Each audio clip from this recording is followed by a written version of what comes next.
Jail का जब भी जिक्र होता है तो हमारे जेहन में जो सबसे पहली चीज़ आती है वो आती है कोई बदमाश अपराधी। लेकिन कुछ ऐसे लोग भी होते हैं जिनकी ज़िंदगी का बड़ा हिस्सा जेल के अंदर कटता है और ये लोग होते हैं जेल अधिकारी।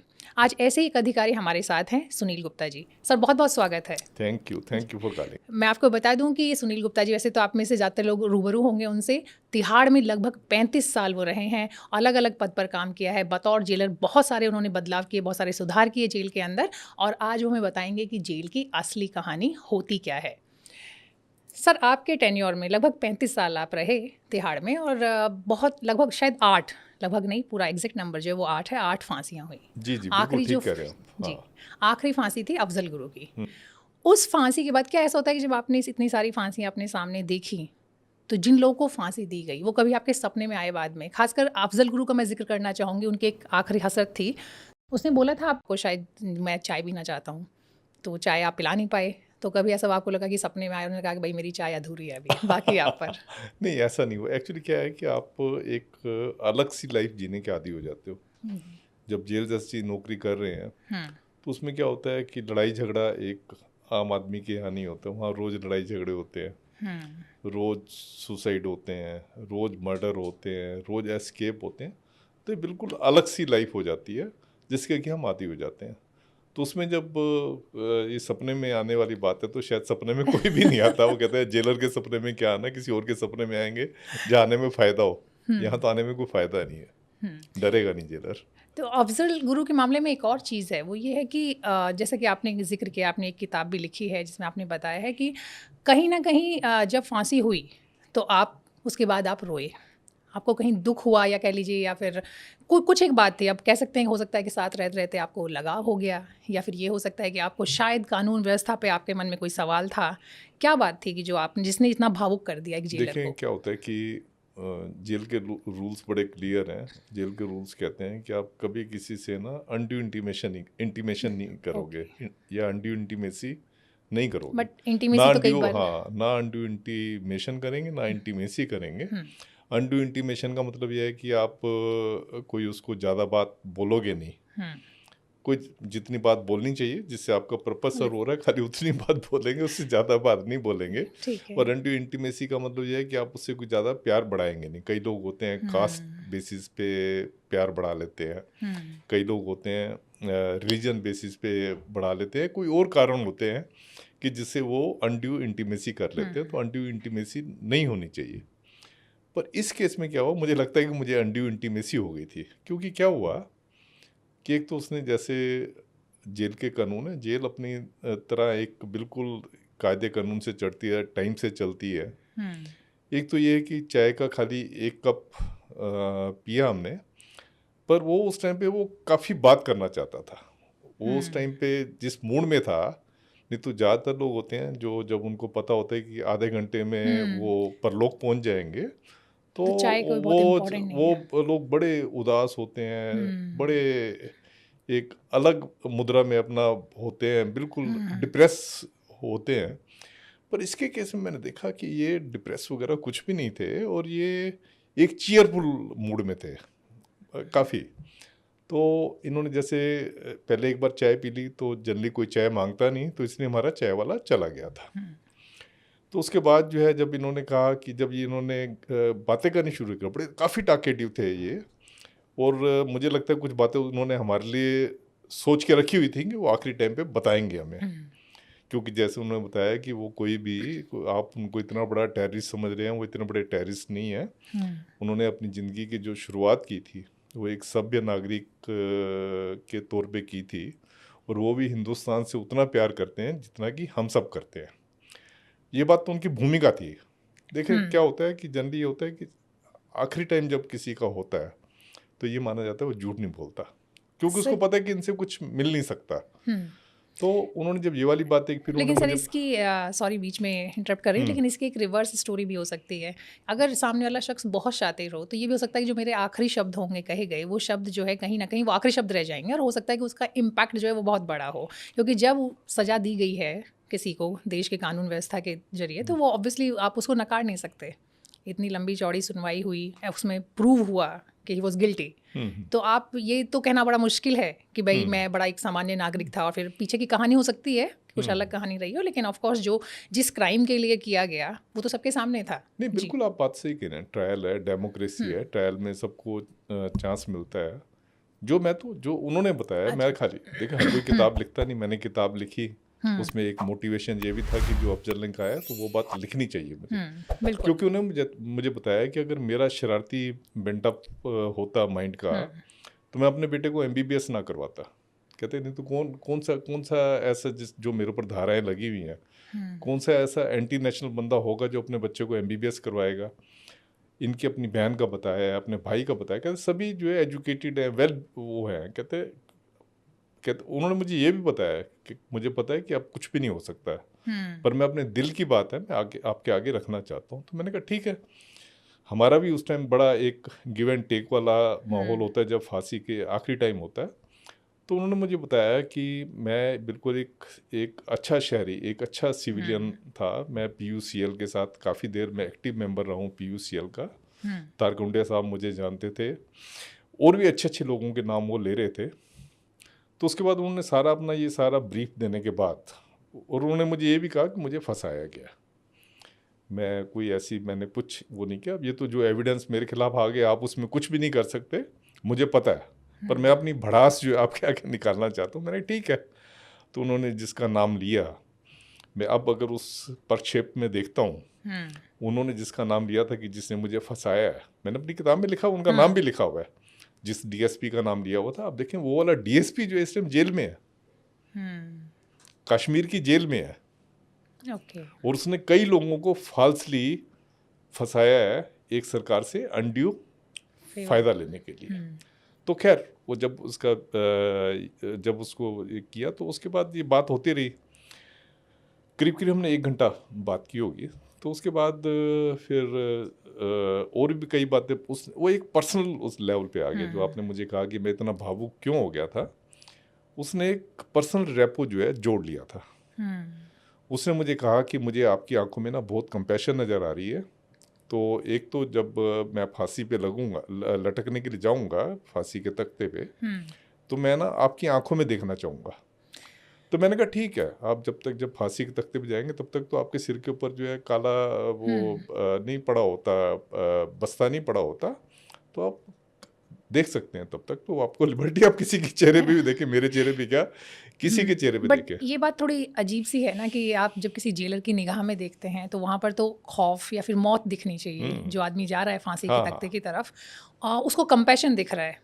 वही पर्सनल, उसने ना एक पर्सनल रेपो, एक लास्ट उसमें जो उसने एक पर्सनल रेपो क्रिएट किया, क्योंकि वो समझ गया था कुछ बात तो है। क्योंकि मैं हेडक्वार्टर पे बैठता था, ये वो अच्छे तरीके से जानता था कि मैं हेडक्वार्टर पे बैठता था, और मैं जेल की नौकरी, जेल सर्विसेज से तो था, पर मेरा काम था लीगल एड देना और ये देखना कि हर एक चीज़ लीगल वे में हो रही है, जो जेल मैनुअल में कहा हुआ है उसके हिसाब से हो रही है। तो इसलिए मैं गया था वहाँ पे। तो बीइंग जेल सुप्रेंट ने इज्जत दी, तो मैं उनसे जो बात करना चाह रहे थे बात की। एक तो उन्होंने पर्सनल रेपो ये कह के जोड़ा कि आपसे मुझे बहुत एक अच्छी वाइब्रेशन मिल रही है, और मैं आपकी तरफ देखना चाहूँगा जब मैं जाऊँगा। और वो देखते हुए गए। अब जब वो उस पर फांसी के तख्ते पे गए हैं, जब उनके उसमें फंदा उनके गले में डाला, तो वो मुझे देखते रहे। फिर जब उनके उस पर काला एक बस्ता जब डालते हैं मुंह के ऊपर, चेहरे पे, तो तब वो बंद हुआ होगा। और दूसरा जो है, जनरली मैंने जैसे आपको बताया, जब किसी की फांसी वगैरह होती है तो वो बंदा बड़ा डिप्रेस होता है, बहुत डिप्रेस होता है। वो कोई ज़्यादा बात नहीं करता। उससे जब मजिस्ट्रेट साहब SDM आते हैं उस पे, तो वो उससे पूछते हैं कि प्रॉपर्टी वगैरह है, जिसको आप आखिरी इच्छा कहते हैं ना। आखिरी इच्छा बेसिकली यही होती है। कोई आखिरी इच्छा ये नहीं होती कि उसे मुझे तो कुछ खाना चाहेगा या कोई अपनी बात कहना चाहेगा। एक्चुअली फिल्मों में बड़ा अलग तरीके से दिखाया फिल्मी गया। तरीके से बॉलीवुड तरीके में उसमें बताया जाता है, फिल्मी तरीके में बताया जाता है। आखिरी इच्छा का मतलब ये होता है कि अगर कोई आपके पास प्रॉपर्टी है, जायदाद है, जो आप किसी के नाम पे करना चाहते हैं, तो SDM साहब आते हैं, उनकी जुडिशल पावर होती हैं, तो उस जुडिशल पावर में उसको वो रिकॉर्ड करते हैं, और वो जिसके नाम पे प्रॉपर्टी वगैरह करना चाहता है उसके नाम पे वो जब वो लिख के अपनी स्टैंप लगा के दे देते हैं, तो उसके नाम पे हो जाती है। तो ये सब तो हो गया।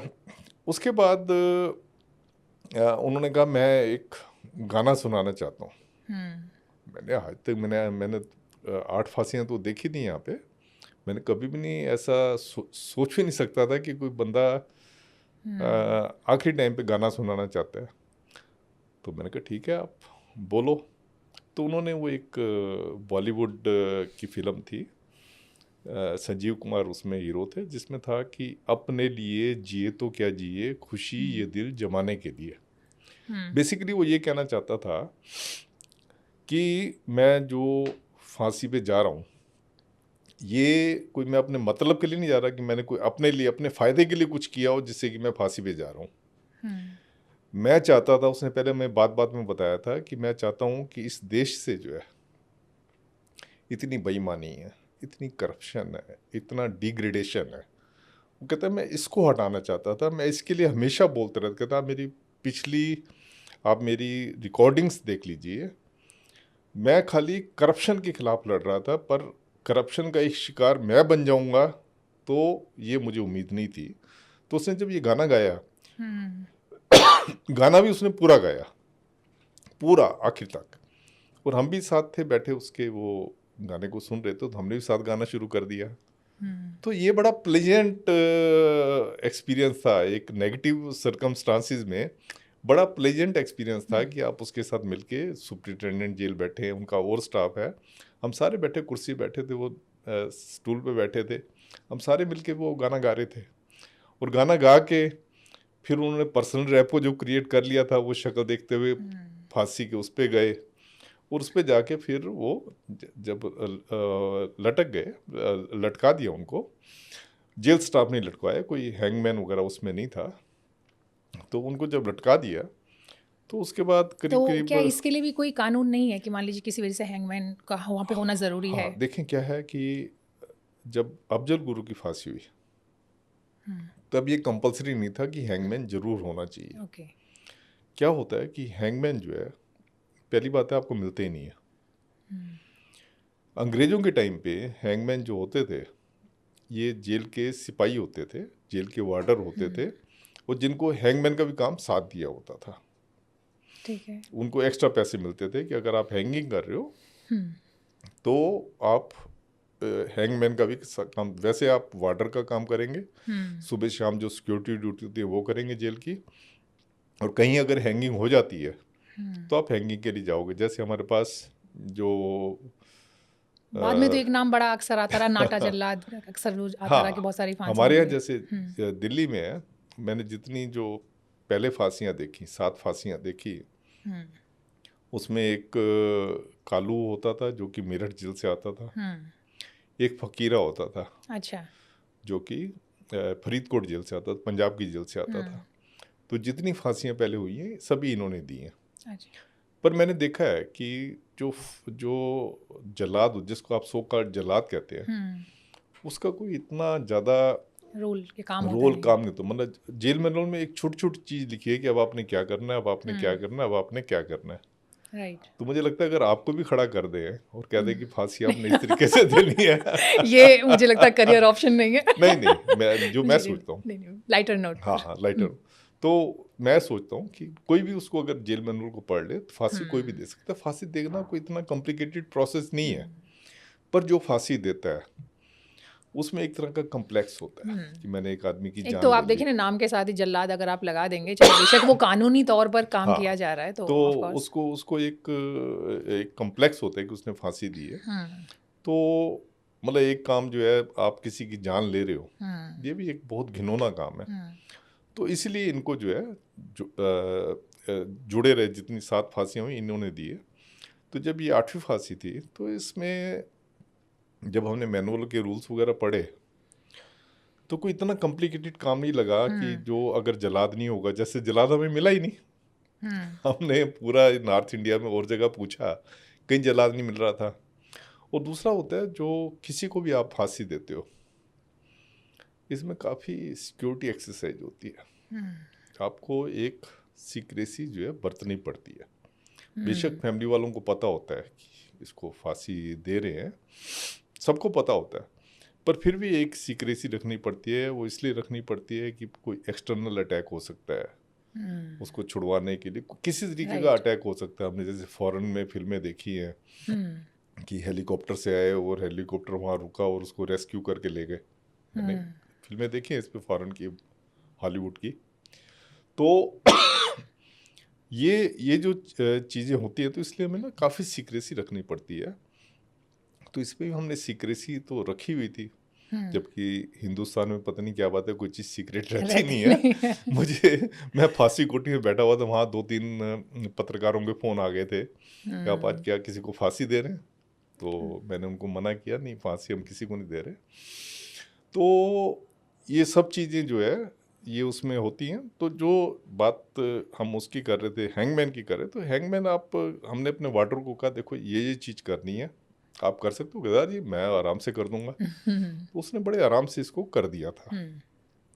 तो इतना कोई उसमें ज़्यादा कोई कॉम्प्लिकेटेड काम नहीं होता। सर ये तो अफजल गुरु की बात रही, और चूंकि आपने बताया कि कहीं ना कहीं थोड़ा लगाव भी हो गया था, और जाते जाते शायद आपको भी लगा कि जो उन्होंने अपनी बातें कहीं अपने आप को निर्दोष बताया, तो एक वजह ये भी हो सकती है।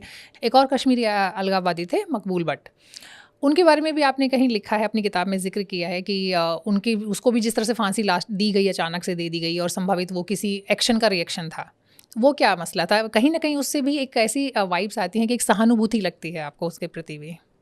नहीं, देखो, आप जिसको भी फांसी देते हो ना, सहानुभूति आपको रखनी चाहिए। अगर आप रियल वे में पुलिसमैन हो या जेलर हो, तो आपको सहानुभूति रखनी चाहिए। देखिए क्या होता है, एक जनता जो है, जनता किसी से भी हेट कर सकती है, किसी के ऊपर जो है वो गालियाँ निकाल सकते हैं।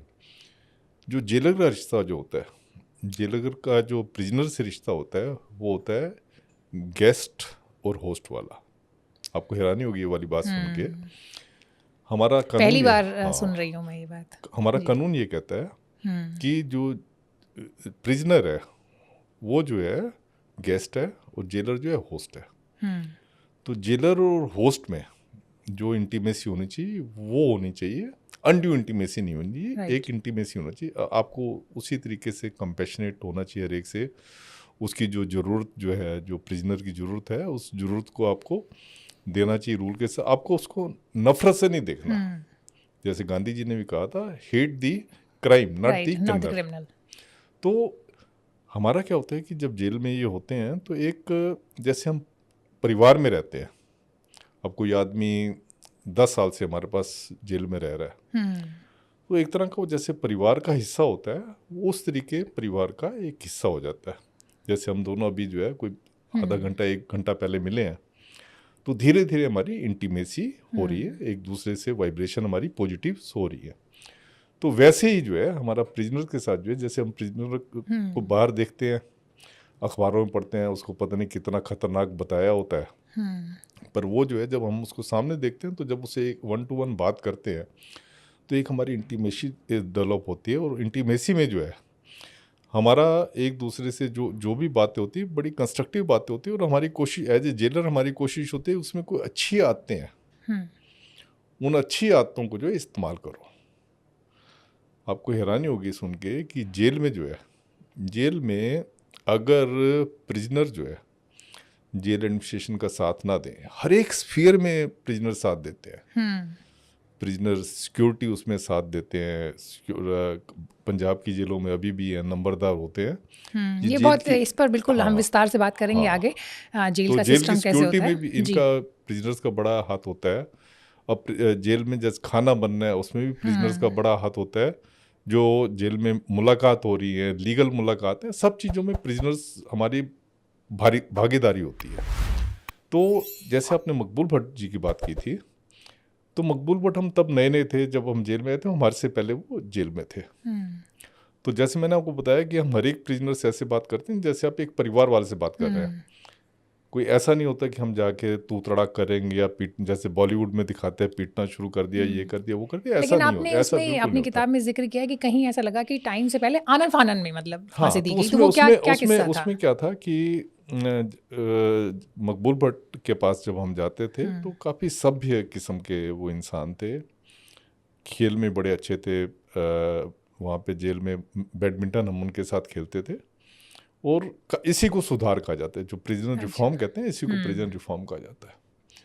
तो उन दिनों में क्या हुआ था कि मकबूल भट्ट को हम तो एक समझते थे कि बड़ा समझदार इंसान है, और हम उनको उससे देखते थे।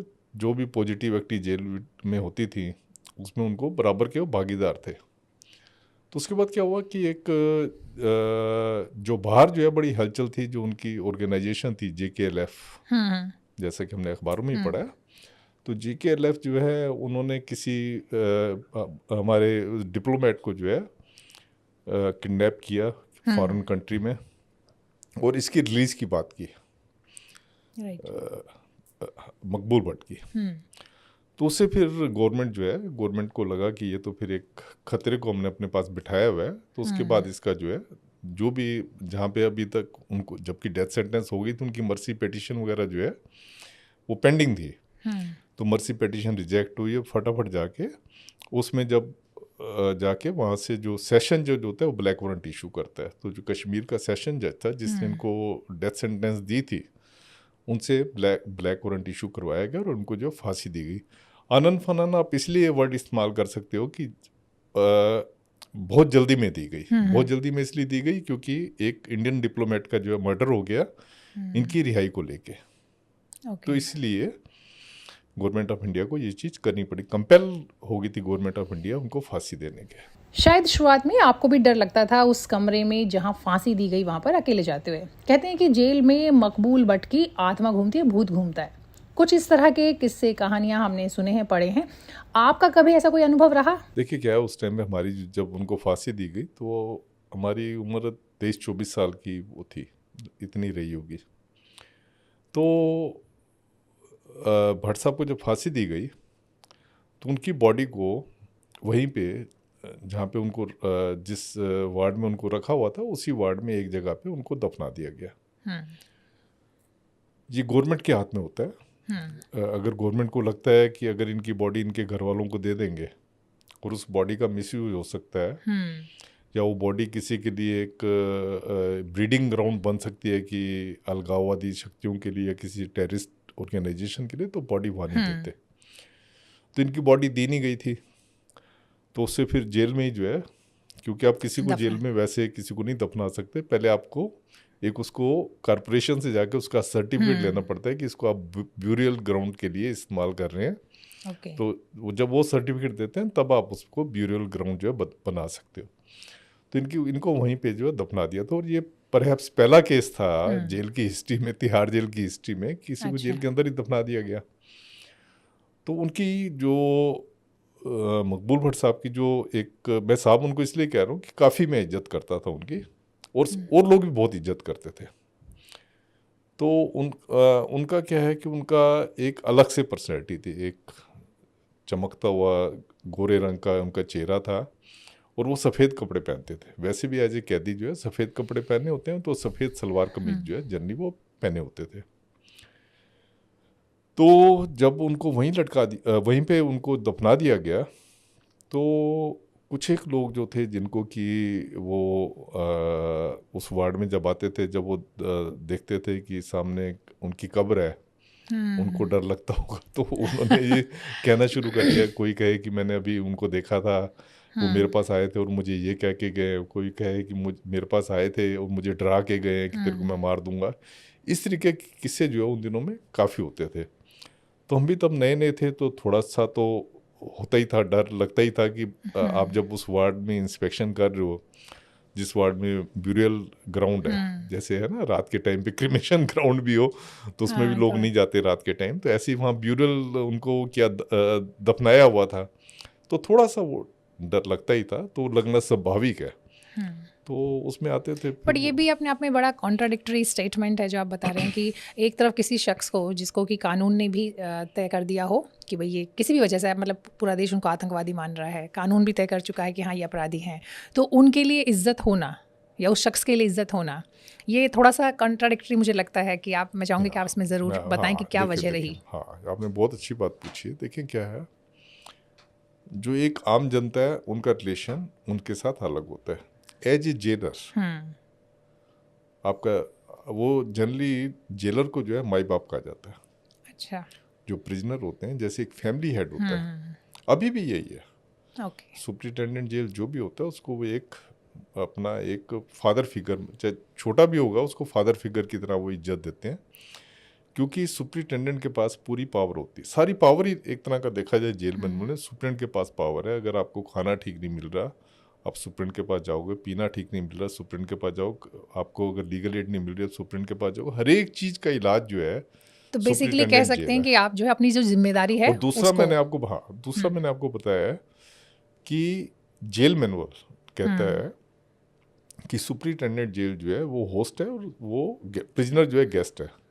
जब आपका गेस्ट और होस्ट वाला रिलेशनशिप है, आपकी पुलिस वाली और वो वाली सिक्योरिटी वाली रिलेशनशिप नहीं है, आप यहाँ पे रिलेशनशिप एक परिवार वाली कर, जब गेस्ट और होस्ट हो गए तो परिवार ही हो गया ना, परिवार वाली एक रिलेशनशिप आप जब उनके साथ वो कर रहे हो तो उसके लिए मन में आपकी इज्जत भी आ जाती है। और जिसने आपके साथ, देखो ये तो एक ह्यूमन टेंडेंसी होती है, जिसने आपके आपके साथ वक्त साथ बिताया जैसा हो। व्यवहार किया है अच्छा। वैसा ही वो आपसे रिप्लाई लेता है। अच्छा, इस 35 साल के बीच आपको कभी नहीं लगा किसी बड़े से बड़े गैंगस्टर से लेकर के किसी अपराधी से कि लगा डर लगा हो कि भाई ये कभी हमारे साथ भी कुछ मिसबिहेव कर नहीं, सकते हैं, जब अगर हमला कर आप सकते देखो, हैं? अगर आप डर आपको तब लगेगा जब आपने उसके साथ कोई गलत करना हो। जब आपने मन में ठान लिया कि आपने इसके साथ गलत नहीं करना, ये मान के चलो साइकोलॉजी होती है कि अगर आप मान रहे हो कि आपने उसके साथ गलत नहीं करना तो वो भी आपके साथ गलत नहीं करेगा। दिल्ली का एक बड़ा चर्चित केस था जब आपके शुरुआती दौर का रहा होगा, संभवतः दूसरी या तीसरी फांसी रही होगी। डॉक्टर जैन हुआ करते थे जो राष्ट्रपति के भी डॉक्टर थे, उनकी पत्नी की हत्या हुई थी। तो क्या उस मामले में भी आपने देखा कि पैसे का कुछ इस तरह का खेल देखिए, सामने डॉक्टर आया? जैन का जो केस है, मैं जब जेल की नौकरी में गया था तो डॉक्टर जैन ऑलरेडी वहाँ पे थे। बहुत चर्चित केस था। इस केस में क्या हुआ था कि डॉक्टर जैन का जो पुलिस के फैक्ट्स हैं, प्रोसिक्यूशन की जो स्टोरी है, डॉक्टर जैन का उनकी जो सेक्रेटरी थी उससे कुछ अनफेयर वो एक चक्कर चल रहा था उनका। तो उस जो उनकी सेक्रेटरी थी तो उसने एक प्लान हैच आउट किया कि इनकी वाइफ को जो है बाहर किया जाए ताकि वो शादी कर सकें। तो उसने दो हायर्ड गूंस थे, उनको एसेसिन थे जिनको उसने हायर किया, जो कि यूपी मथुरा वगैरह साइड के रहने वाले थे। और उनसे जो है उसने उनकी वाइफ की हत्या चाहिए। इसको बड़ा मशहूर केस था उस टाइम पे, डॉक्टर विद्या जैन मर्डर केस। तो उस केस में जब उनको फांसी दी गई करतार सिंह उजागर सिंह को, मैं वहीं था। तो उसके सारे फैमिली वाले, उसके पूरा कुटुंबा जैसे मथुरा से आ जाते थे, वो आके पूरा, बहुत गरीब फैमिली थी उनकी। तो करतार सिंह उजागर सिंह दोनों ही मुझे रो रहे थे जब उनको फांसी मिल रही थी। तो वो ये कह रहे थे कि जो इसमें असली कल्प्रिट है वो तो डॉक्टर जैन है। हमने तो थोड़े से पैसों में, पैसे बहुत पूरे अभी इन्होंने नहीं दिए, थोड़े से पैसों में हमने ये मर्डर किया। डॉक्टर साहब ने कहा हम डॉक्टर साहब की इज्जत करते थे तो हमने मर्डर कर दिया, पर असली जो कल्प्रिट है जिन्होंने करवाया, हम तो खाली हायर एसेसिन है, हमको लटका रहे हैं, पर जिसने ये करवाया वो तो देखो, उनको तो लाइफ इम्प्रिजनमेंट मिल गया है और लाइफ इम्प्रिजनमेंट में वो छूट भी जाएंगे। तो उस टाइम पे करीब 10 साल कैद काटनी होती थी, जिसको उम्र कैद होती थी। 10 साल कैद, 10 का भी क्या, 9.5 साल कैद काटनी होती थी, बाकी 4.5-5 साल जो उनको रेमिशन मिल जाती थी। जब 14 साल उनके पूरे हो जाते थे तो उसमें उनका केस फिट हो जाता था प्री मैच्योर रिलीज के लिए। तो क्योंकि उन्होंने वकील अच्छे कर लिए, बहुत अच्छे वकील कर लिए, उनको तो रिलीफ मिल गई और उनको जो है डेथ सेंटेंस से जो है वो उनको लाइफ में कन्वर्ट हो गया। उन्होंने लाइफ इम्प्रिजनमेंट जेल में काटी। पर जिन्होंने थोड़े से पैसे के लिए उनके लिए मर्डर किया, उनको जो है फांसी पे लटका दिया गया। तो ये वाली केस भी बड़ा ही दर्दनाक है। मैं अपनी किताब में इस बारे में लिखा भी हुआ है। जब मैंने उनसे इंटरव्यू किया था तो उन्होंने ये वाली बात कही थी मुझे। चलिए सर, वापस लौटते हैं आपकी पहली जो आपके करियर का जो पहली फांसी थी उसके बारे में। रंगा बिल्ला अभी भी जिक्र होता है, जब भी आप नाम लेते हैं बदमाशों का तो रंगा बिल्ला का जिक्र के बिना वो अधूरा रहता है। तो वो जो 2 बच्चे थे, भाई बहन थे, गीता चोपड़ा, संजय चोपड़ा, उनके मर्डर में उनको फांसी हुई है, हम सब लोग जानते हैं। तो वो जो मामला था उसमें आपने लिखा है, अपनी किताब में भी जिक्र किया है, आप अक्सर कहते हुए पाए जाते हैं कि वो ऐसा मामला था जिसने कि दिल्ली में बड़े लेवल पे बदलाव किया। जो दिल्ली एक शहर के तौर पे कह लीजिए, सोच के तौर पे कह लीजिए, उसको बदल कर रख दिया। तो एक तो वो किस तरह का बदलाव था जो आपको लगा? और वो जो मामला था मतलब उसने किस तरह से प्रभावित किया लोगों को? देखिए संजय चोपड़ा और गीता चोपड़ा जो है, इनके नाम पे आजकल ब्रेवरी अवार्ड भी है, सरकार देती है। इसको आप कह सकते हैं कि ये पहला निर्भया केस था दिल्ली का, सबसे पहला केस था निर्भया का। इससे पहले इतना हीनियस क्राइम जो है कभी भी नहीं हुआ था, कि जिसमें आपने बेटी का रेप भी किया, फिर इस डर से कि वो इनके खिलाफ वो बोल देंगे, उनको मार दिया, उनको मारा। और बच्चों को बच्चों ने आपसे लिफ्ट मांगी थी, जो कि उन दिनों में मुझे याद है कि 75-76 में ये बड़ी आम बात होती थी। बच्चे जो है, कॉलेज के बच्चे जो होते थे, वो खड़े हो जाते थे, कोई कार वगैरह वाला, उनको लिफ्ट मिल जाती थी। कभी ऐसा नहीं किसी ने सोचा था कि ऐसा भी हो जाएगा। तो उसको कैसे उन्होंने वहाँ से किडनैप करके फिर यहाँ पे रिज रोड है, यहाँ पे उनकी बॉडी को जो है फेंका। तो इतना घिनौना मर्डर था उस टाइम पे दिल्ली। जैसे निर्भया के केस में हमने देखा था, पब्लिक का आउटरेज बहुत ज़्यादा था, उसमें भी पब्लिक का बहुत आउटरेज था, और पब्लिक जो है बाहर प्रदर्शन, सड़कों में प्रदर्शन कर रही थी। मुझे उस टाइम का याद है, ऐसा कभी भी नहीं होता है कि एक प्राइम मिनिस्टर जो है विक्टिम के घर पे जा रहे हैं। तो उस टाइम पे मोरारजी देसाई थे, वो इनके घर पे गए, धौला कुआं पे इनका घर था, वहाँ गए, जाके उन्होंने सांत्वना दी उनके माँ बाप को। और उनकी 2 ही औलाद थी, दोनों का इन्होंने ख़त्म कर दिया। वो फिर जिस तरीके से पकड़े गए, फौजियों ने इनको पकड़ा, वो पकड़ के कैसे इनको वापस क्रिमिनल जस्टिस एडमिनिस्ट्रेशन के सुपुर्द इनको किया गया, वो बिल्कुल अपने में एक, जैसे बॉलीवुड की स्टोरी होती है, वैसा ये लगता है। तो जो रंगा बिल्ला थे जेल में, तो मैं उसी बात पे आ जाऊंगा कि हमारा गेस्ट और होस्ट वाला रिलेशन होता है, हम कोई नफरत नहीं करते। तो रंगा बिल्ला जो थे जेल में, वो भी जेल में ना बड़ा पॉपुलर स्पोर्ट है बैडमिंटन। अच्छा। बैडमिंटन क्योंकि क्या होता है कि इसमें आप अपनी बॉडी को भी अच्छे तरीके से कर सकते हैं, और कोई भी खेल सकता है इसको, कोई भी एज उसका है वो खेल सकता है। तो बैडमिंटन हमारे यहाँ बड़ा पॉपुलर है। तो इनके साथ हम बैडमिंटन खेलते थे, रंगा बिल्ला के साथ। और होता क्या था कि जो रंगा था वो तो बड़ा जॉली किस्म की नेचर का था, शायद पानीपत वगैरह कहीं वहाँ से था वो। तो उसने किसी पिक्चर में जो एक डायलॉग बोला था, रंगा खुश करके, पिक्चर भी आई थी शायद रंगा खुश, उसमें जिसमें रंगा वो कहता था, ये डायलॉग मैंने बोला है, डायलेक्ट उसने बोला है। तो वो तो खुश रहता था। जो बिल्ला था वो हमेशा वो एक डिप्रेसिव मूड में रहता था, हमेशा कहता था कि ये रंगा ने मुझे फंसा दिया, रंगा ने ही वो रेप करने के लिए वो किया, मुझे कंपेल किया, नहीं तो हम तो रेप वगैरह करके बच्चों को हम भाग रहे थे, पर इसी ने मर्डर करवाया। तो वो इसको हमेशा दोष देता रहता था।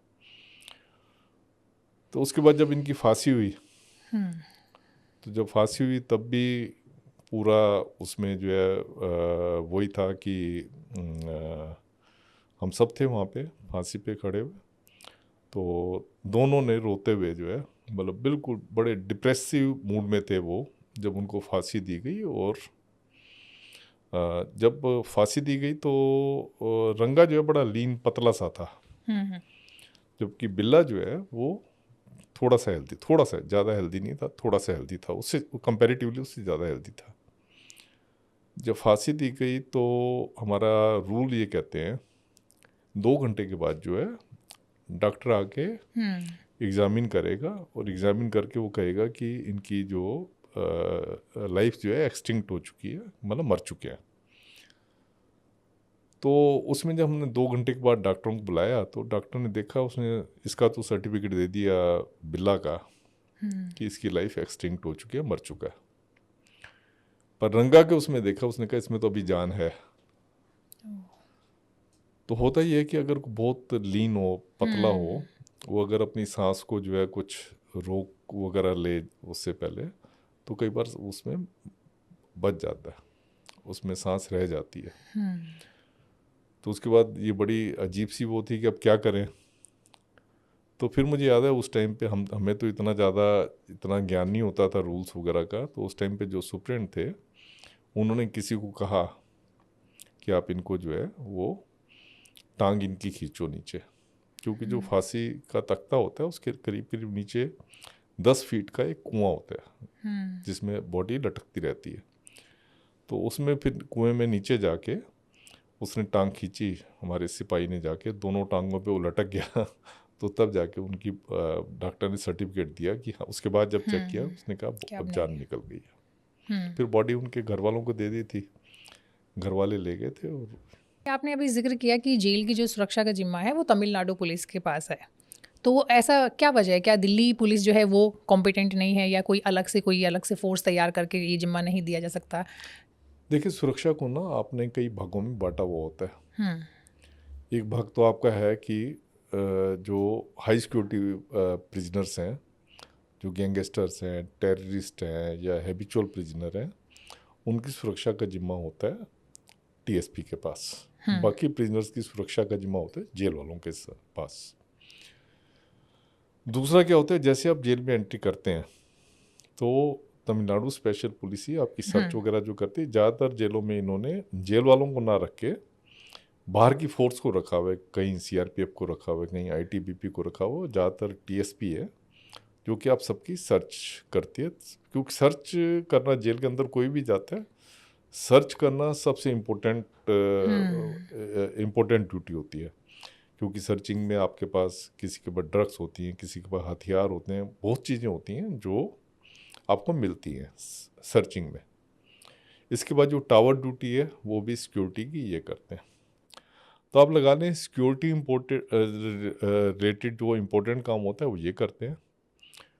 जो लेस सिक्योर काम होते हैं वो जेल वाले करते हैं। और अल्टीमेटली जो जेल वाले होते हैं वो जुडिशियल कस्टोडियन होते हैं।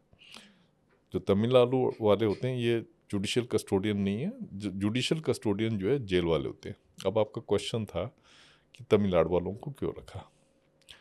हुआ ये था कि 1976 में एक टनल एस्केप हुआ था। टनल एस्केप में जो है कुछ एक प्रिजनर को 125 फीट टनल लगा के जेल से बाहर निकल गए थे, जो कि अपने में पहला वो था। किसी ने सोचा ही नहीं था कि जेल के अंदर से टनल लग सकती है। मुझे लगता है कि सबसे हम ट्रेंड सेटर थे। उसके बाद विदेशों में भी ये वाली बात होनी शुरू हुई हाँ, है। फिल्मों में सिर्फ देखा फिल्मों सुना था इस तरह हाँ। की बातें। तो जब ये वाली बात हुई तो तब पता लगा एक पार्टिकुलर स्टेट के लोग थे जो भागे, क्योंकि 1975-76 में इमरजेंसी का टाइम था और जेलें बड़ी हैवली ओवर क्राउडेड थी। बहुत सारे लोग थे। इवन जितना भी ओपन स्पेस था वो सारा जो है, जो अरेस्ट किए थे प्रिवेंटिव मीसा उस टाइम पे होती थी, मीसा में जिनको अरेस्ट किया हुआ था वो लोग थे। जितना ओपन स्पेस था सब जगह टेंट लगा के इनको रखा हुआ था। और जो जेल की फैक्ट्री होती है, जो कि एक जान होती है रिफॉर्मेटिव एक्टिविटीज़ के लिए, क्योंकि जेल फैक्ट्री में आप प्रिजनर को काम सिखाते हैं ताकि वो एक काम सीख के, पढ़ा लिखा काम सीख के बाहर जाए तो अपनी एक कोई काम धंधे में लग के अपने आप को वो अपने रीइंटीग्रेट कर सकते, रिहेबिलिट अपने आप को कर सके। तो इसलिए काम सिखाना बहुत ज़रूरी होता है। और हर एक लाइफर को काम अच्छे तरीके से सिखाते हैं। हर एक कन्विक्ट को काम सिखाना हमारी ड्यूटी होती है, जो कि हम सिखाते हैं। तो उस टाइम पे जेल फैक्ट्री को भी उन्होंने बंद किया हुआ था। उसमें सारे प्रिजनर रखे हुए थे। तो इसी वजह से उसी चीज़ का फ़ायदा उठा के उन्होंने वहाँ से डिगिंग की, क्योंकि जेल फैक्ट्री में आपको हर एक तरह के इम्प्लीमेंट्स मिल जाते हैं, खुरपा, फावड़ा, कुदाल, सब चीज़ें मिल जाती हैं। राइट। तो उसका उन्होंने फ़ायदा उठा के उस टाइम पे वो की। तो उस टाइम पे क्या हुआ, इनको पता लगा कि कुछ लाइफ कन्विक्ट भागे थे जेल से। वो सारे एक पार्टिकुलर स्टेट के थे और उसमें साफ पता लग रहा था कि जो जेल स्टाफ है, जेल स्टाफ भी एक पार्टिकुलर बता स्टेट सकते हैं कि किसी स्टेट के थे? नहीं, वो नाम लेना ठीक नहीं रहेगा, डिमोटिवेटिंग होगा। हम्म तो वो जेल स्टाफ भी जो है एक पार्टिकुलर ओके, उस स्टेट के समझ थे। गए। तो वो फिर जो भागे तो उसमें साफ पता लग गया कि इनकी कनाइमेंस थी। जेल स्टाफ के ऊपर तो एक्शन लिया ही लिया, उनके ऊपर क्रिमिनल एक्शन भी लिया, दूसरा डिपार्टमेंटल एक्शन भी लिया।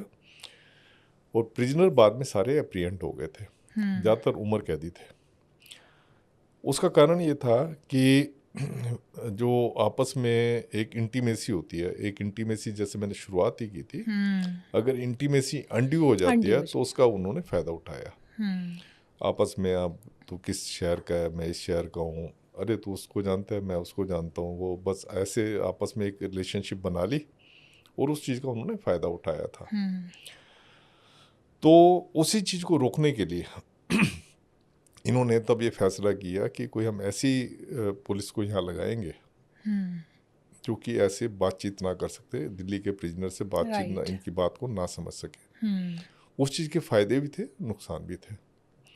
तो इन्होंने तभी फैसला किया कि तमिलनाडु पुलिस को जो है, फ़ायदा तो समझ में आ रहा है, नुकसान क्या रहा? नुकसान देखें ये होता है कि आपका कम्युनिकेशन गैप होगा, आपका स्टाफ के साथ भी तो कम्युनिकेशन गैप होगा। अब मैं सुप्रीटेंडेंट जेल हूँ, मैं अगर आपको बात कुछ कहूँगा, आप समझ नहीं कहेंगे, इल्ला है इल्ला है, मतलब वो आपको समझ ही नहीं रहे, तो वो फिर किसी इंग्लिश बोलने वाले को लेके आएंगे जो कि उसको समझाएगा उनको कि मैं क्या कहना चाह रहा हूँ। तो ये कम्युनिकेशन गैप बहुत फैटल गैप होता है। सपोज कोई बंदा भाग रहा है, मैं कह रहा हूँ वो बंदा भाग रहा है, उसको पकड़ लो, उसको समझ ही नहीं आएगा। अंदर चार्ल्स शोबराज का भी आप जिक्र कर रहे थे कि वो भी भागा वहाँ से, तो वो तो एस्केप होते थे। अब चार्ल्स शोबराज भी जैसे भागा, उन्होंने सिस्टम को चीट किया। एक आपका वेल इस्टेब्लिश सिस्टम था, उसको चीट किया। चार्ल्स शोबराज के केस में क्या हुआ कि 16 मार्च 1986 का दिन था। पता नहीं, मार्च का महीना बड़ा ही खतरनाक आता था जेल वालों के लिए। जो पहले जो टनल एस्केप हुआ वो भी 16 मार्च को हुआ था, ये भी 16 मार्च को हुआ, फिर 16 मार्च को एक बार डबल मर्डर जेल के अंदर हुआ। मतलब 16 मार्च एक ऐसी खतरनाक मुझे लगता है कि 14-15 से होने लगता होगा कि भैया 16 आने वाला है, अब तो थोड़ा अलर्ट तो हो हम जाए। लोग ना मार्च के महीने में बड़े अलर्ट हो जाते, खासकर जब होली का टाइम आता था। होली के टाइमों में प्रिजनर्स जो है ड्रग्स वगैरह को भी काफ़ी अंदर स्मगल करने की कोशिश करते हैं, क्योंकि एक कहते हैं ना, होली का मतलब ये मस्ती का और अपना नाचो गाओ जो है, तो ड्रग्स वगैरह बहुत जाने की, अंदर ले जाने की कोशिश करते हैं। तो मार्च का महीना में हम बड़े वो रहते, तो बहुत तकड़ी हम सर्चिस वगैरह करते, तो काफ़ी चीज़ें ऐसी मिलती थी जो ये ले जाते थे। तो उसका 16 मार्च 86 का वो था, तो उसमें संडे का दिन था। संडे का दिन था, तो संडे के दिन, उन दिनों में 1986 में, तब अभी जेल नंबर 1, 2, 3 जो इसको ट्राइफर्केशन जो सेंट्रल जेल का, अभी उस टाइम पे नहीं हुआ था, पूरा नहीं हुआ था। एक ऊपर ऊपर से तो कर दिया था, तो पर ठीक तरीके से उसका पूरा वो एक ट्राइफर्केशन नहीं हुआ था, एक जेल से दूसरी जेल में लोग जा सकते थे, तो ऐसे वो चलता था। तो संडे के दिनों में तो वहाँ पे क्या होता था कि जैसे आजकल तो पीआरओ ऑफिसेज बना दिए हैं, एक होर्डिंग एरिया बना दिए हैं कि वहाँ से उससे आगे कोई बिना सिक्योरिटी जांच के नहीं आ सकता। उस टाइम पे ये नहीं होता था। तो जैसा कि फैक्ट्स जो सामने आए वो ये है कि संडे के दिन एक डेविड हॉल करके पहले जेल में रह के गया था, बड़ा तकड़ा एक ड्रग सप्लायर था। वो जेल में आता है कोई 12-1 बजे के आसपास, वो कुछ मिठाइयाँ, फल वगैरह ये लेके आता है। और चार्ल्स शोबराज ने पहले ही कह रखा था कि उसका बर्थडे है, तो जेल वालों ने कहा, प्रिजनर मनाते रहते हैं, कोई ये नहीं कि चार्ल्स शोबराज का कोई अलग से बर्थडे था, तो जनरली प्रिजनर मनाते रहते हैं, बल्कि जेल के स्टाफ कहता है यार पार्टी दे, तेरा बर्थडे आज। तो उसने कहा मैं पार्टी देना चाहूँगा। तो हमने कहा, जैसे मैंने आपको बताया, एक फैमिली वाला एटमॉस्फेयर होता है, पूरा अगला 10 साल से जेल में था तब उस टाइम पे। तो उसने कहा, तो हमने कहा ठीक है, उसको अलाउ कर दिया। जब उसको अलाउ किया तो वो जो है उसने अपनी जिस बैरक में था वो, उसने कहा कि मैं प्रिपरेशन यहीं पे कर दूँगा। उस टाइम पे हम अलाउ कर देते थे प्रिपरेशन वगैरह करना, लकड़ी वगैरह जला के अंगीठी बना ली या हीटर वगैरह लगा के, तो प्रिपरेशन वगैरह करने देते थे। उसने प्रिपरेशन वगैरह की, प्रिपरेशन करके उसने, मुझे याद है, कस्टर्ड पाउडर, ये बर्फ़ी। ये कौन से सन की बात है? 1986 का। उस टाइम पे ये डेविड हॉल जो है बाहर से लेके आया था, कस्टर्ड पाउडर, बर्फ़ी, और भी कई सारी मिठाइयाँ थी, सेब और भी फ्रूट थे। वो उसने चार्ल्स शोबराज को दिए। चार्ल्स सोबरा ने उनको अंदर ले गया। अंदर जाके उसने जो भी कस्टर्ड वगैरह जो उसने बनाया अंदर, कुक किया अंदर, बाद में पता लगा कि उसमें एक लारपोस करके एक सीडेटिव होता है, वो भी उसने बीच में मिला दिया।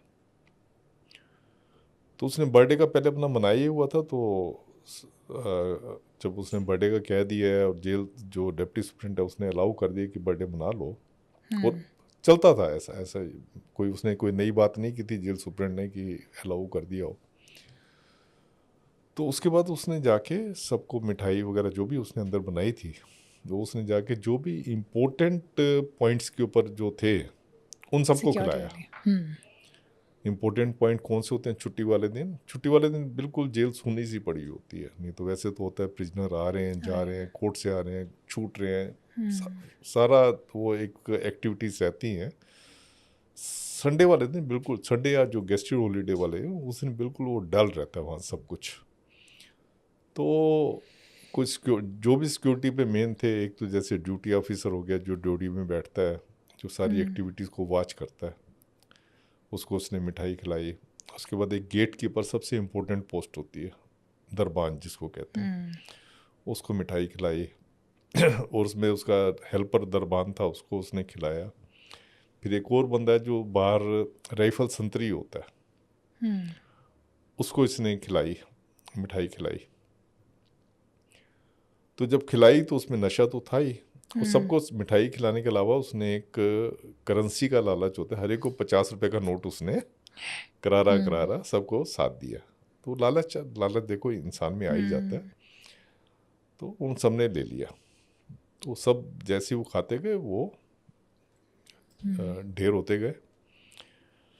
तो उस चीज़ का फ़ायदा उठा के करीब करीब 13 लोग जो है जेल से भाग गए थे, जिसमें 4 या 5 तो मुझे याद है काफ़ी वो थे, जैसे चार्ल्स सोबरा जो गया, ये तो ख़तरनाक था ही। इसके वाला ब्रिज मोहन था, बड़ा तकड़ा वो किडनैपर था, एक्सटॉर्शनिस्ट था। एक लक्ष्मी नारायण था, वो मर्डर वगैरह के केस में था। तो इन लोगों फिर ने पहले वापस 4-5 लोगों ने प्लान किया हुआ था, मतलब 4-5 उसमें असली क्रिमिनल थे, बाकी तो साथ ऐसे में लपेटे में लपेटे कर में गए। भागते गए। तो सभी जैसे खाया तो गिरते गए, और वो ये इन्होंने बस चाबियां अपने हाथ में ली और भाग गए। तो उसके बाद फिर जैसे एक सिपाही था हमारा, उसको वो पकड़ के बंधक बना के भी साथ ले गए। जब ये कार से भागे उसको बंधक बना के भी ले गए। उसको बंधक बना के इसलिए ले गए कि ताकि अगर कोई इनको देख ले, जैसे करीब करीब मेरे ख्याल आधा किलोमीटर होगा जो जेल का गेट है, और उससे जो बाहर का गेट है आधा किलोमीटर दूर होगा। तो उनको था कि जैसे टावर से कोई देख लेता है तो वो देखेंगे कि जेल का स्टाफ पुलिस साथ बैठा हुआ है वर्दी में, तो उसको खिलाया भी, उसने खा लिया, उसको फिर इन्होंने बंधक बनाया और साथ ले गए। और जैसे ही वो जेल के वो देख रहे थे, तो क्योंकि छुट्टी वाले दिन गाड़ी वगैरह अंदर आती नहीं है, पर उन्होंने जब देखा वर्दी वाला साथ बैठा हुआ है तो ये भाग गए उसमें। काफ़ी प्लानिंग की काफ़ी सबकी। प्लानिंग थी। तो उसके बाद जो है वो उसको जब फिर इन्होंने क्या किया, जैसे मेन रोड के ऊपर आए, जेल रोड के ऊपर, इन्होंने जो सिपाही को जिसको बंधक बनाया हुआ था, उनका पर्पस सर्व हो गया, बाहर निकल आए जेल के, तो उन्होंने उसको वहीं फेंक दिया सड़क के उस पर। तो उसको भी थोड़ी थोड़ी होश आ गई थी कि कुछ गलत हुआ है। फिर इनमें से वापस कितने लोग आ पाए? हाँ, तो उसने फिर जाके जेल के डिप्टी सुप्रिंटेंडेंट को बताया, जो कि उसी कम्प्लेक्स में होते हैं, तो उन्होंने जाके फिर अलार्म वगैरह करवाया। तो 13 के करीब लोग भागे थे। तो उसमें कुछ एक तो ऐसे थे जो जेल में जो ड्योढ़ी वगैरह में होते हैं, जो सेवादार का काम करते हैं, पानी चाय वगैरह पिलाने का काम करते हैं, तो उन्होंने भी खाया था।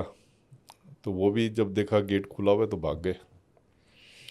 तो फिर जब शाम को उनकी फोटोएं छपने लगी टीवी में, मुझे याद है मैं पिक्चर देख रहा था दूरदर्शन में उन दिनों में, वो संडे को पिक्चर आती थी, मैं फिल्म देख रहा था, तो फिल्म को बीच में रोक के ब्रेकिंग न्यूज़, जैसे ब्रेकिंग न्यूज़ वैसे तो आजकल आती है, ब्रेकिंग न्यूज़ की इंटरनेशनल क्रिमिनल है चार्ल्स सोबरा, वो जेल से भाग गया, उसके साथ 12 लोग और भाग गए।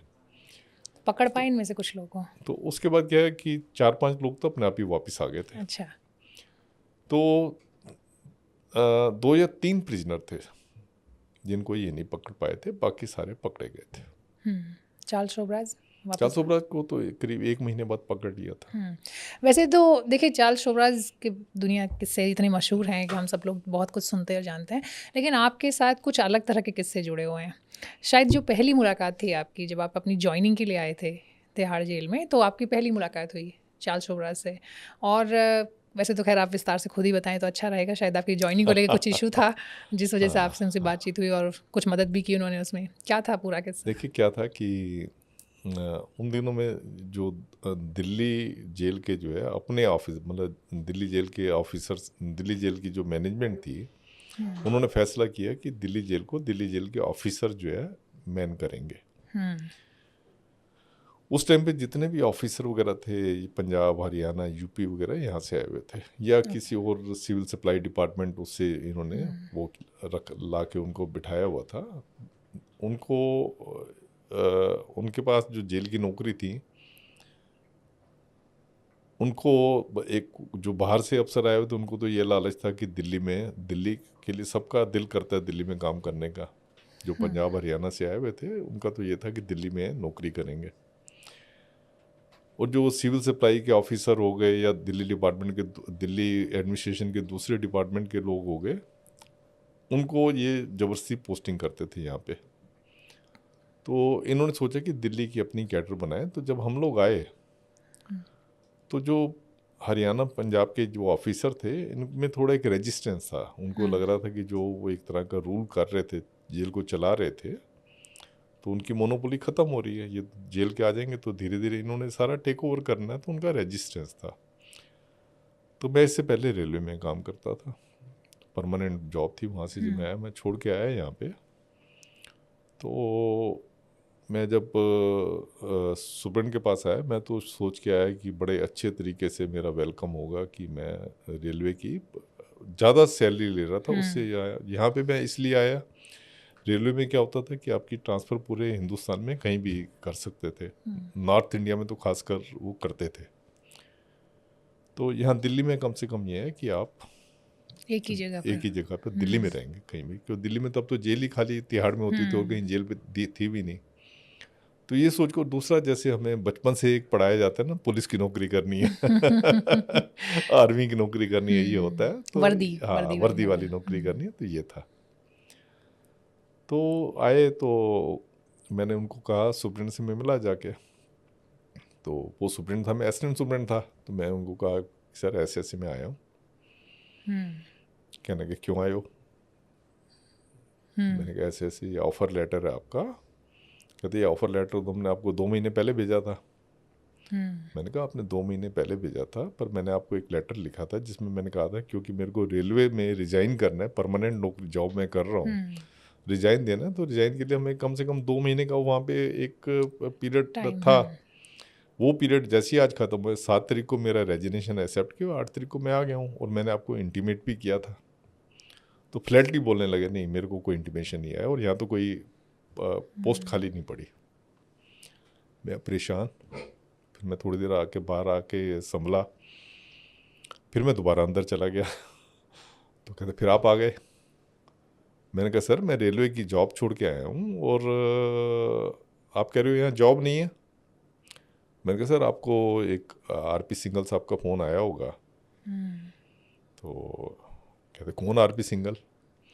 देखिए ये भी मेरे दिमाग उस टाइम पे जो रिस्पॉन्ड किया, आरपी सिंघल क्या होते थे, हम जब एनसीईआरटी की किताबें पढ़ते थे, तो उसमें आरपी सिंघल का फॉरवर्ड होता था, क्योंकि वो सेक्रेटरी होते थे central board of secondary education के। तो हमारा गोत्र भी सिंगल था, तो वो भी सिंगल थे। मैंने कहा ये वाली चीज़ काम सही करेगी। टाइम पे क्लिक कर गया।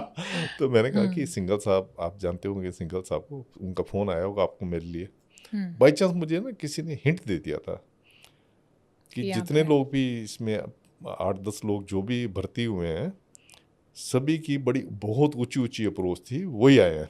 जबकि मेरी तो कोई अप्रोच थी नहीं, मैं तो भगवान के सारे जो आया था वहाँ पे। तो वो मुझे शायद उन्होंने रखा भी इसलिए था कि मैंने लॉ किया हुआ था। तो उनको था कि जो कोर्ट के काम से हर कोई डरता था वहाँ कोर्ट में जाने के लिए।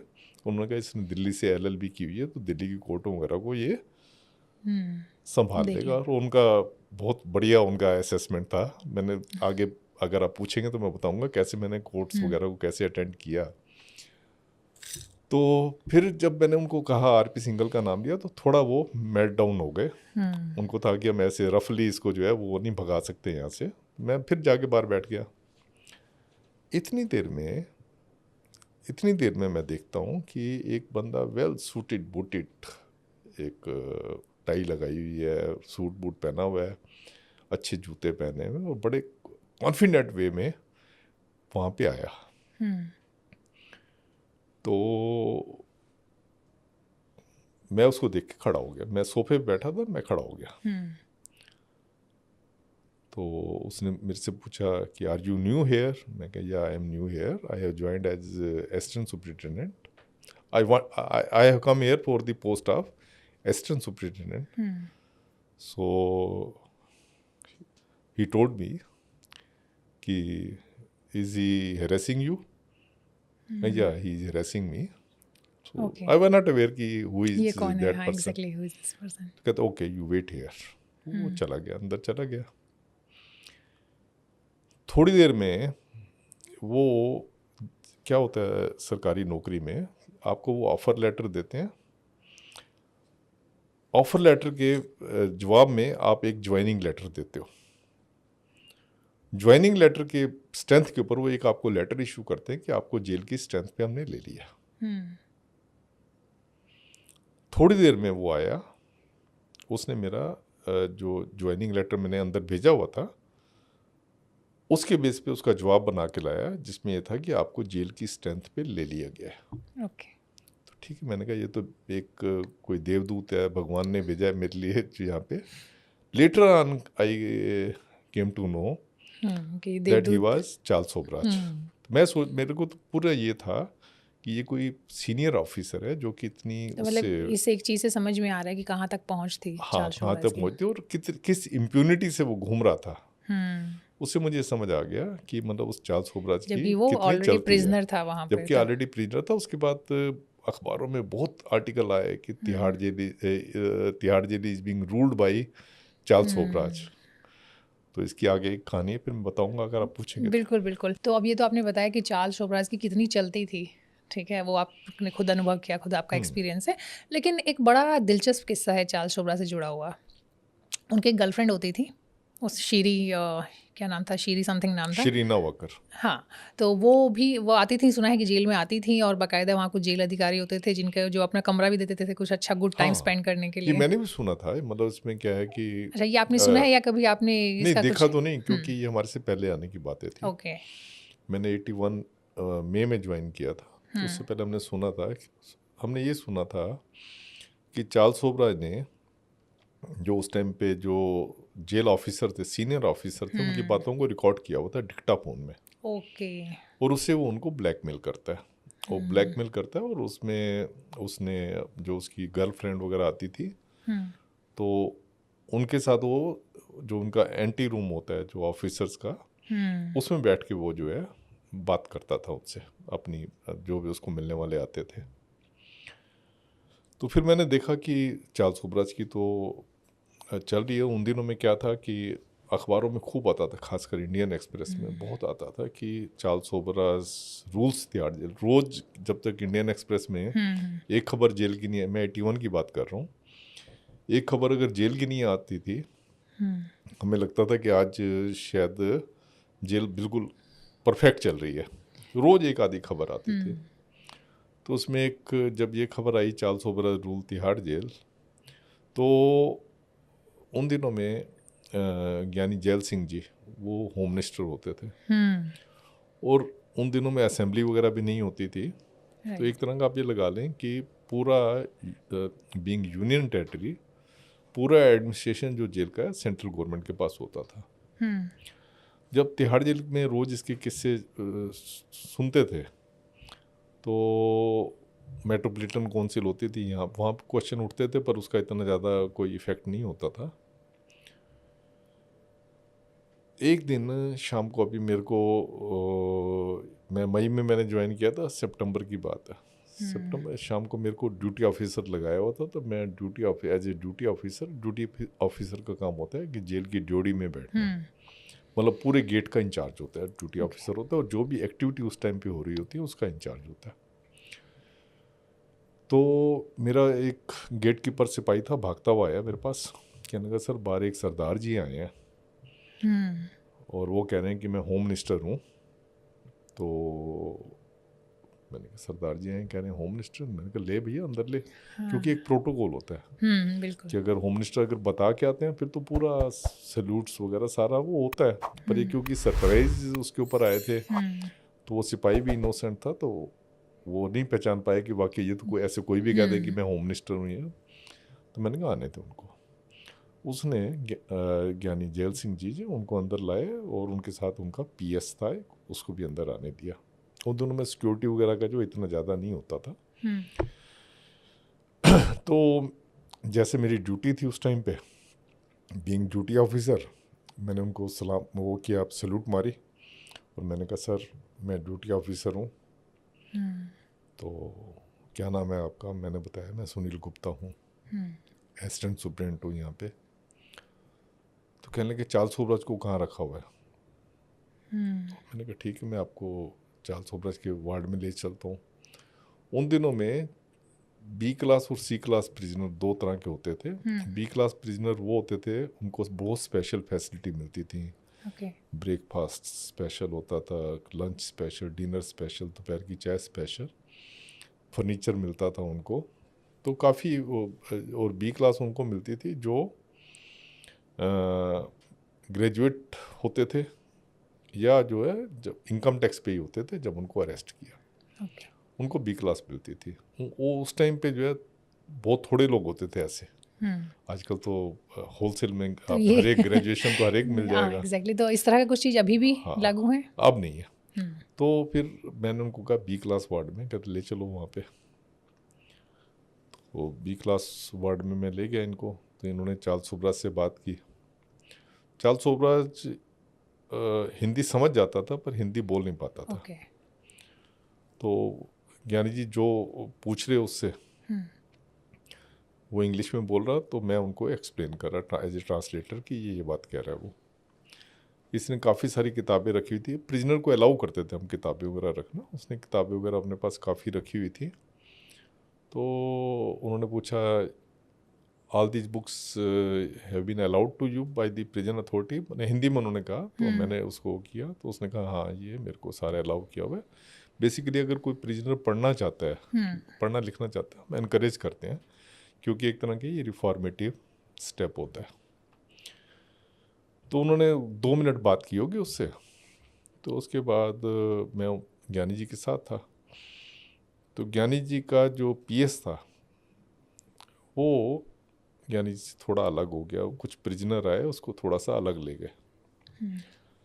उसके बाद मैं ज्ञानी जी के साथ चल रहा था। उनको मैंने वो जैसे अभी बी क्लास वार्ड में थे जहाँ चार्ल्स फोबराज था, तो किसी ने बोलना शुरू कर दिया चाचा नेहरू जिंदाबाद, ये चाचा नेहरू की जेल है, यहाँ पे सब कुछ मिलता है।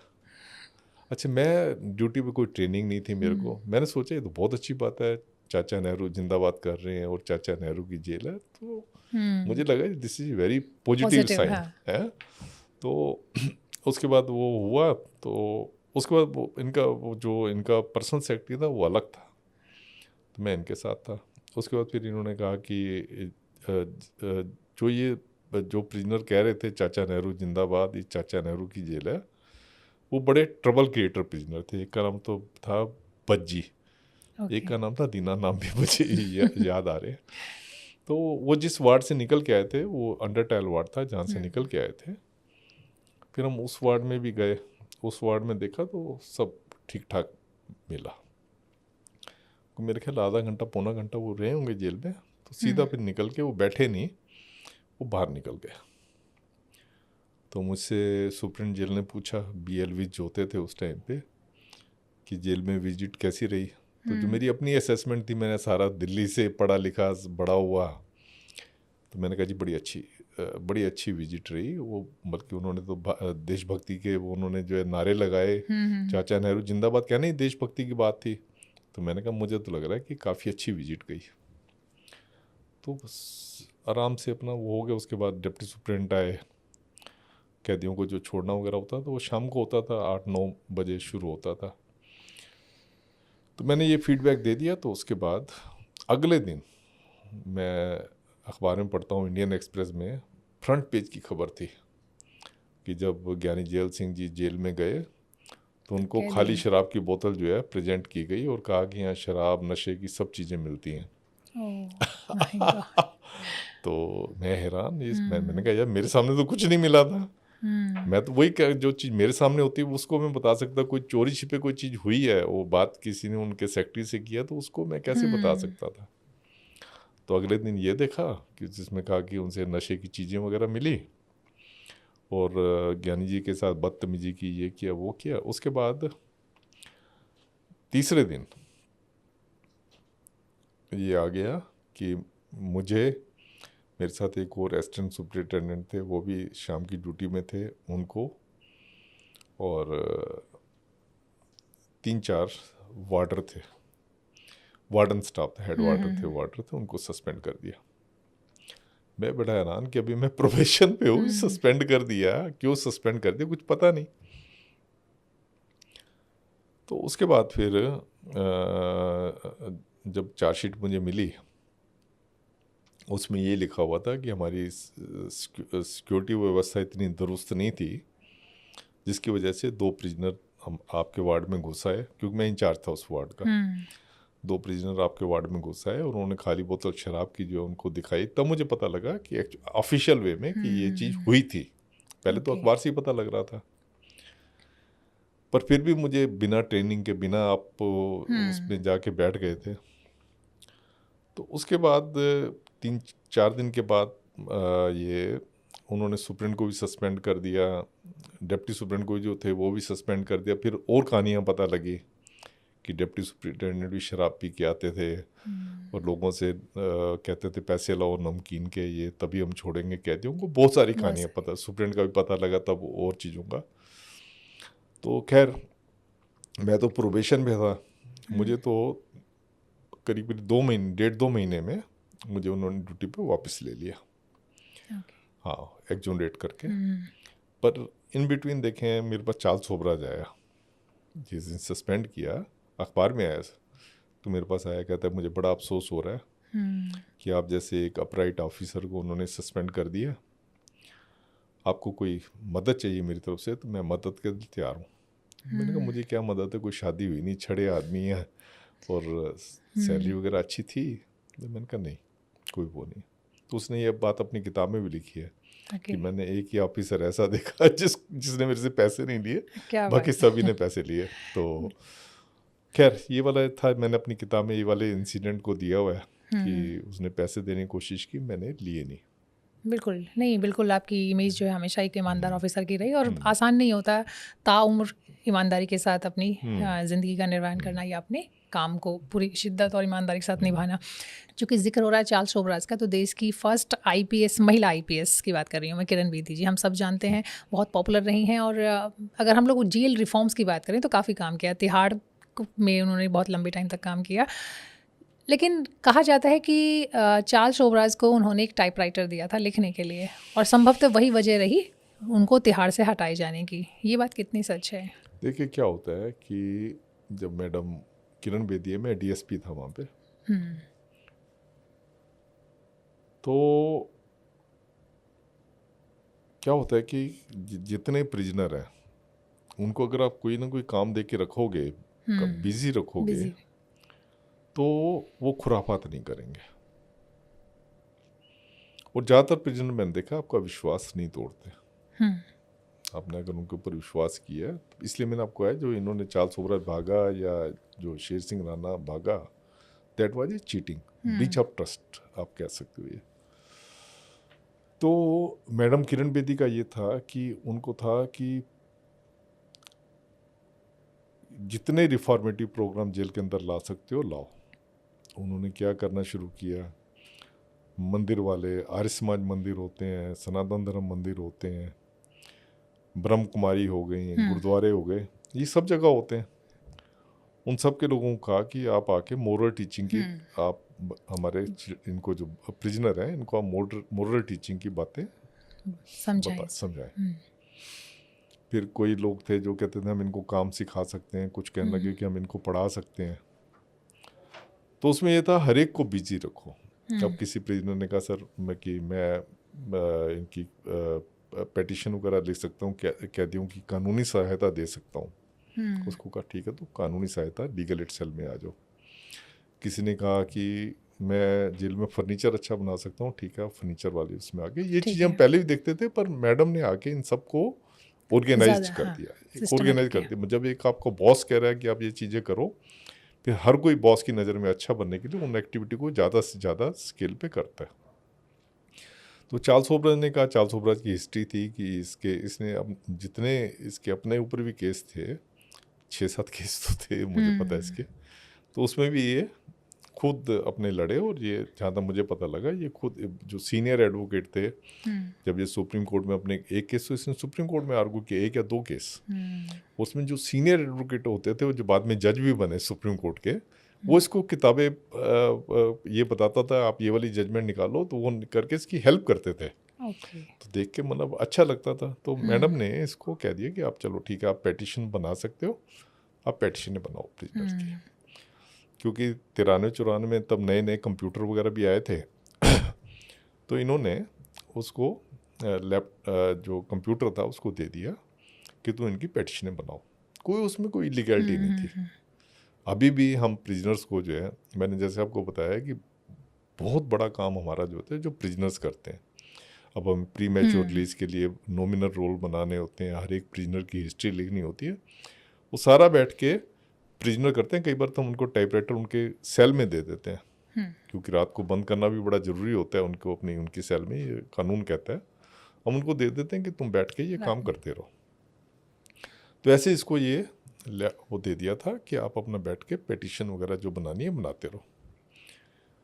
अब इसमें कोई इलीगैलिटी थी नहीं, पर जब कहते हैं ना हर एक चीज़ के जो 2 पहलू होते हैं, तो हम तो पॉजिटिव पहलू से मैडम ने इनको दिया था, पर उन्होंने इसको नेगेटिव पहलू बना के कि आपने उसको ज़्यादा पैम्पर किया हुआ था, आपने उसको कंप्यूटर दिया हुआ था, पैम्पर किया हुआ था, इसी वजह से उसको ट्रांसफ़र कर दिया, जबकि उसमें कोई इलीगैलिटी नहीं थी। हम लोग पहले उस टाइम पे भी टाइपराइटर, कंप्यूटर्स वगैरह प्रिजनर्स को दे देते थे कि तुम अपनी सेल में बैठ के काम करते रहो। और आपको हैरानी होगी सुन के कि कई बार तो हमारे पास 500 1000 पेज की जो पेटिशनें आ जाती हैं, और जनरली आती रहती थी। अब अगर हम किसी जेल अफसर को, उस टाइम पे लॉ ऑफिसर वगैरह भी नहीं होते थे, मैं डिप्टी डीएसपी था और मैं लॉ का काम एडिशनली देखता था। तो अगर आपने प्रिजनर को दे दिया और उसको आपने कंप्यूटर दे दिया या टाइपराइटर उसको उसकी सेल में दे दिया, आपको भाई साहब इतना एक्यूरेट जवाब, हर एक पेटिशन का जवाब, जो कि एक बड़ा वकील भी जो है नहीं बना सकता, ये ऐसा उसका जवाब बना के आपको ला के देंगे, जो तो कि मदद ही हो रही है। कोर्ट जो है उसको देखेगी उस जवाब को, और वो कहेगी वाकई बहुत अच्छा जवाब, बहुत बार एप्रिसिएशन हमें मिला है जी। तो इसको अगर अगर हमारी हेल्प ये कर रहा था, गरीब प्रिजनर्स की पेटिशनें बना रहा था, उसमें कोई लीगैलिटी नहीं थी, तो इसी को उन्होंने रीजन बना के इनको जो है बाहर कर। चूँकि बात हो रही है जेल रिफॉर्म्स की, तो अभी रिसेंटली सुप्रीम कोर्ट का एक ऑर्डर आया जिसमें कहा गया है कि जेल के अंदर जाति के आधार पर जो अभी तक काम का बंटवारा होता था, जो कि इसके बाद काफ़ी चर्चा में आया कि कथित तौर पे जो छोटी जातियां हैं उनके लिए खास स्पेसिफिक काम होता है, साफ़ सफाई का और बाकी चीज़, तो उस तरह का अब नहीं होगा। सब काम को मतलब जाति के आधार पर भेदभाव नहीं होगा। तो आपने कितनी चीज़ें देखी अपने सामने, जाति के आधार पर कितना भेदभाव होता है जेल के अंदर? देखिए क्या है कि जाति प्रथा जो है, जब बाहर है, जो चीज़ बाहर है तो वो अंदर तो होगी, आप ये नहीं कह सकते, पर आप उसको लीगलाइज नहीं कर सकते। पर जेल मैनुअल्स में इस चीज़ को लीगलाइज किया हुआ था। ओके। क्योंकि ये ना कॉलोनियल एरा का, अंग्रेज़ों का जैसे होता था, फूट डालो राज करो। अगर आप हिस्ट्री देखेंगे, जाति प्रथा को जितने हमारे ग्रेट वो हमारे लीडर्स हुए, सभी ने जाति प्रथा का विरोध किया, बल्कि जाति प्रथा के ऊपर कई लोगों ने जान दी। उनका मेन ये होता था कि जाति प्रथा को हटाओ। वो कहते हैं हम जब धर्म बदल सकते हैं, जाति क्यों नहीं बदल सकते। तो खैर इसके ऊपर बहुत बड़ी, आपको रिसर्च करोगे बहुत चीज़ें मिलेंगी। जी जी। पर अंग्रेज़ों का ये होता था, इसलिए उन्होंने जेल मैनुअल में भी ये डाल दिया। अगर मैं अपना बात करूं, हमारा जो पंजाब जेल मैनुअल होता, आधे हिंदुस्तान को पंजाब जेल मैनुअल गवर्न करता था। ठीक है। उसमें लिखा हुआ था कि जो सफाई का काम है वो वाल्मीकि जाति के करेंगे, जो धोबी का काम है वो धोबी समझ जाति गई। के करेंगे, खाना बनाने का काम है ब्राह्मण करेंगे। हम्म, इस टाइप से उन्होंने जाति उसका किया हुआ था। पर उसका कोई, हमने कभी भी, मैंने तो जब से 81 में मैंने ज्वाइन किया, उसका कभी भी इम्प्लीमेंटेशन कभी भी किसी ने भी नहीं किया। क्यों नहीं ओके। किया, देखें क्या है। अब जो भी ऐसे काम होते थे, जैसे सीवर खोलने का काम उन्होंने कहा वाल्मीकि जाति के करेंगे, है ना, कपड़े धोने का काम धोबी जाति के करेंगे। जब वो इस जाति के करते थे तो अंग्रेजों ने प्रोविजन किया हुआ था, अगर जो ऐसे काम कर रहा है उसको कंपेंसेट भी करो। ओके। वो कंपेंसेट कैसे करते थे कि उसको रेमिशन, एक रेमिशन बहुत बढ़िया चीज़ होती है, कभी आप मेरे से पूछोगे तो रेमिशन के बारे में मैं आपको बताऊंगा कि किसी एक कैदी की साल में 4 महीने तक सज़ा, अगर उसका जेल में कंडक्ट अच्छा और काम अच्छा कर रहा है, 4 महीने तक की सज़ा जो है सुप्रिटेंडेंट जेल कम कर सकता है। क्या बात है। इवन सुप्रीम कोर्ट ने भी अगर सज़ा दी है, देखो मैं आपको बता रहा हूँ, सुप्रीम कोर्ट ने अगर सज़ा दी है रेमिशन के मामले में, जो जेल सुप्रिटेंडेंट है सुप्रीम कोर्ट से भी ऊपर है। सुप्रीम कोर्ट ने अगर 4 महीने की सजा दी है तब तो बना के रखनी है कैदियों को। तो सुप्रीम जेल जो है उस 4 महीने की सजा में उसको 1 महीने की रेमिशन दे सकता है। बल्कि सुप्रीम कोर्ट कई बार हमारे ऊपर बरसी है कि हमारे से भी ऊपर हो गया सुप्रीम जेल। हमने कहा देखो रूल्स हैं, आप चाहते हैं तो इसको क्वैश कर दें और अमेंड कर दें, पर कभी किसी ने किया नहीं। अगर किसी भी कैदी का कंडक्ट अच्छा होता है तो उसको रेमिशन का पैमाना दिया हुआ है कि इसको इतनी रेमिशन आप देंगे। जो आम आदमी होता है उसको महीने में 5 दिन की रेमिशन दी जाती है, महीने में 5 दिन की, अगर उसका कंडक्ट अच्छा है, अगर वो उस काम अच्छा कर रहा है। अगर वो धोबी का काम कर रहा है, उस टाइम पे था ये वाली, तो उसको 6 दिन की रेमिशन मिलेगी। और अगर सीवर का काम कर रहा है तो उसको 7 दिन की रेमिशन मिलेगी। तो ये तो फायदा हो तो गया। बहुत सारे ऊंची जाति के लोग होते थे, ब्राह्मण होते थे, बनिए होते, वो कहते थे हमें तो सीवर का काम दो, ताकि फायदा हो। तो अच्छा, खाली उनको ये होता था कि हम इसी बहाने जल्दी निकल जाएंगे। और सारा सीवर का काम बड़े अच्छे तरीके से करते थे। नाई का काम, आपको विश्वास नहीं होगा, सरदार हैं, कहते हैं हमें नाई का काम दो। हमने कहा सरदारों में नाई का काम, वो कहते नहीं नाई का काम दो, जेल, क्योंकि जेल में नाई जो होते हैं लोगों की कटिंग शेविंग वगैरह करनी होती है, तो वो नाई का काम करते हैं। ऐसे ही खाना बनाने का काम जो है ब्राह्मण का, जैसे लिखा हो, ब्राह्मण को ना करके वो कोई भी जाति का करता था, हम जाति कोई देखते ही नहीं थे उसमें। तो चलिए माना कि जेल के अंदर, तो उसमें फिर क्या था कि जेल मैनुअल में ये वाली बात लिखी हुई थी, पर ये कभी भी इम्प्लीमेंट नहीं हुई थी। तो हमने क्या हुआ कि 1988 में, उससे पहले पंजाब जेल में, मैंने बताया आपको, आधे हिंदुस्तान में पंजाब जेल मैनुअल एप्लीकेबल होता है जिसमें वाली बातें लिखी हुई थी। 1988 में हमारा अपना दिल्ली जेल मैनुअल आ गया। कैसे आ गया वो फिर आप बाद में पूछेंगे, मैं बताऊंगा आपको। तो दिल्ली जेल मैनुअल आया तो उसमें हमने सारी जाति के नाम पे जो कुछ भी किया हुआ था उसको हमने अबॉलिश कर दिया था। कोई उसमें जाति का वो नहीं था, बल्कि बी क्लास और सी क्लास को भी हमने अबॉलिश कर दिया था। और जो जाति के बेस पे हमने तभी अमेंड कर दिया था। पर कुछ जेलें उन्होंने आज तक नहीं किया था, जिसके नतीजे से सुप्रीम कोर्ट को ये स्ट्रिक्चर पास करना पड़ा। देखें क्या होता है, कोई भी पॉलिटिकल डिस्पेंसेशन है उनमें जेल को जो है सबसे लास्ट उस पे पेडेस्टल में रखा होता है मैनेजमेंट में।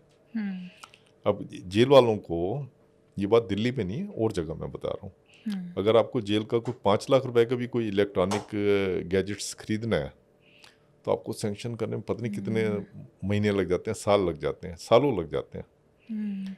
क्योंकि उनके लिए स्कूल बनाना, अस्पताल बनाना, कम्युनिटी सर्विसेज करना या और वेलफेयर के प्रोग्राम करना, वो ज़्यादा वोट कैचिंग होता है बानिस्बत की जेल में कैदियों को फैसिलिटी देना उसमें। क्योंकि आपको वोट नहीं मिलेंगे, जिस चीज़ में आपको वोट मिल रहे हैं वो तो आप करोगे, जहाँ वोट नहीं मिल रहे वो नहीं करोगे। तो इसीलिए दिल्ली ने तो फटाफट कर लिया अपना मैनुअल चेंज कर, उन्होंने अपना मैनुअल चेंज नहीं किया। जो पंजाब जेल मैनुअल में जो पहले होता था उन्होंने उसको चेंज नहीं किया। उसका नतीजा ये हुआ कि उनको ये स्ट्रिक्चर जो है सुप्रीम कोर्ट ने जो आर्डर किए हैं, ऐसे आर्डरों को फेस करना पड़ा।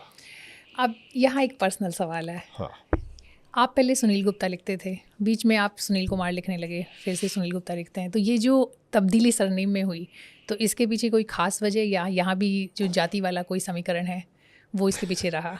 देखिए इसमें इंटरेस्टिंग बात है कि जब मैंने जेल की नौकरी ज्वाइन की, एक तो मैं काफ़ी पतला सा लगता था।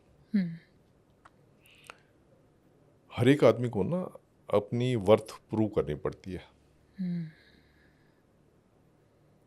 जिसमें जिसकी जाति मार्शल कौम होती है, जाट हो गए, खत्री हो गए या पंडित भी अगर हो गए, तो उनको तो लोग, क्योंकि पुलिस में ज़्यादातर ऐसे लोग होते थे, तो क्या होता था कि जेल खाली रिफॉर्म करने का तो नाम नहीं है। तो मैं बड़ी जल्दी, मेरी रेपुटेशन फैल गई थी कि दिल्ली से पढ़ा हुआ है ये बंदा, बहुत अच्छे। मैडम भी मुझे कहती थी कि you are the best in reformation of the prisoner. पर जो क्या होता है कि 8-10% प्रिजनर होते हैं जो लोग जाति वगैरह को ज़्यादा वो करते हैं। क्योंकि आप देखेंगे जितने गैंगस्टर्स होते हैं सब किसी न किसी जात के होते हैं, धर्म से नहीं होता इनका। जितने गैंगस्टर आप देखोगे ये जाति के होते हैं। किसी टाइम पे अगर मैं पुराना टाइम देखूं कि गैंगस्टर जब किसी जाति का निकलता था तो उस जाति वाले उसके खिलाफ फरमान इशू करते थे, पंचायत फरमान इशू करती थी कि इसको अपनी जाति से निकालो, गांव से निकालो, हुक्का पानी बंद करो इसका। राइट। पर अब मोरल डिग्रेडेशन इतना हो रहा है, अब जिस जाति से कोई गैंगस्टर निकलता है, बदमाश निकलता है, अब तो उसको हीरो बनाते हैं। आपको और इसमें मज़ेदार एनेक्डोट सुनाता हूँ कि क्या होता था कि जैसे कोई जाति वाले है हमारे यहाँ, सबसे पहले मैंने जो गैंगस्टर देखा था विनोद त्यागी को देखा था।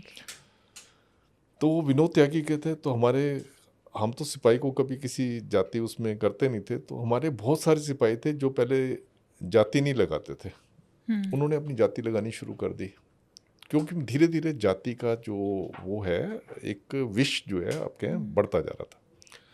तो जो आपने क्वेश्चन किया उसके जवाब में मैं आपको बता रहा हूँ, क्या होता था कि पूरे जेल उसमें जो है 2 या 3 हम ऑफिसर या सिपाही थे जो मेरी कास्ट है, बनिया उसमें उससे थे। ज़्यादातर ऑफिसर जो है मार्शल कौम से या जिसमें हम जाट हो गए, गुजर हो गए, त्यागीस हो गए, पंडित हो गए, जो भी है ये उसके थे। तो मुझे क्या होता था, डबल मेहनत करनी पड़ती थी। जो भी बंदा होता था पहले वो सोचता था ये गुप्ता है तो ये क्या करेगा, मतलब अनड्यू लिबर्टी लेने की कोशिश करते थे। नॉर्मल माइंडसेट है। तो हाँ, नॉर्मल माइंडसेट। तो जो और जाति के लोग होते थे वो खाली आंख दिखाते थे तो वो डर जाता था उनसे वो। पर मेरे में वो पहले से ही वो एक एडवर्स वो लेके आते थे कि ये तो एक दूसरी बनिया जाति का है, तो ये क्या तो फिर कुमार लगाने ये से तो ऐसे डरपोक होगा बड़ा, इस टाइप का। फिर उसके बाद मुझे प्रूव करना पड़ता था कि मैं डरपोक नहीं हूँ। अगर कोई गलत करेगा तो उसके साथ मैं डबल, उसके साथ मैं लॉ के हिसाब से उसके साथ कर सकता हूँ, उसको सजा दे सकता हूँ। तो मुझे डबल ट्रिपल प्रूव करना पड़ा। तो उसमें क्या थे, मैंने जब देखा कि जाति जो है इस पे मुझे ज़्यादा मेहनत करनी पड़ रही है, अगर मैं गुप्ता लगा रहा हूँ साथ तो मुझे ज़्यादा मेहनत करनी पड़ रही है, तो क्यों ना जाति को थोड़ी देर के लिए अपना अलग ही कर लो। पहले मैं जब सुनील कुमार गुप्ता लिखता था जो मेरे सर्टिफिकेट है, तो उसमें मैंने गुप्ता हटा के सुनील कुमार लिखना शुरू कर दिया। मतलब जेल में रहते रहते बहुत सारी चीज़ें समझ आ गई कि यहाँ पर ऐसे फिट हुआ जाएगा। और जाति का बहुत ज़्यादा बोलबाला होता